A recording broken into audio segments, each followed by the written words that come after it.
চলো আজকে আমি বানিয়ে নেব চকলেট টপার। কেকের ওপরে ওই যে টপারগুলো রাখা আছে ওগুলোর কথাই বলছি। ভিডিওতে তাকে যাকে দেখছো কেক কাটতে সে আমার ছোট্ট বোন। প্রথম যখন কেক তৈরি করেছিলাম ওকে দিয়েই কাটিয়েছিলাম। দিয়ে টপার বানানোর জন্য আমি এখন নিয়ে নিলাম 1 প্যাকেট হোয়াইট কম্পাউন্ড। এটার ওয়েট ছিল 500 গ্রামের মতো। এখানে এমআরপিতে লেখা আছে 245 টাকা, কিন্তু আমার কাছে নিয়েছিল 225 টাকা। হোয়াইট কম্পাউন্ড সাধারণত আমি মোডের ইউজ করি, কিন্তু মোডের তখন অ্যাভেলেবেল ছিল না সেই দোকানে, তাই ভেনলিয়ার কম্পাউন্ড কিনেছিলাম।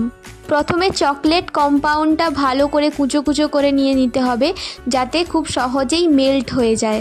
তারপর একটা বাটিতে জল নিয়ে আর এর ওপরে একটা বড় বাটি নিয়ে ওতে চকলেটটা রেখে দেব। আর খেয়াল রাখতে হবে নিচের বাটির জল যাতে ওপরের বাটিতে না আসে। দিয়ে তারপর আমি একটা লাভ শেপের মোল্ড নিয়ে নিলাম। এটা আমি অনলাইন থেকেই নিয়েছিলাম এই মোল্ডগুলো। দিয়ে আমি চামচ দিয়ে ফুলফিল করে নিলাম চকলেটগুলো মোল্ডে। তোমরা চাইলে পাইপিং ব্যাগ দিয়েও করতে পারো। তারপর এভাবে 10 মিনিট ফ্রিজে রাখলেই তৈরি হয়ে যাবে চকলেট টপার।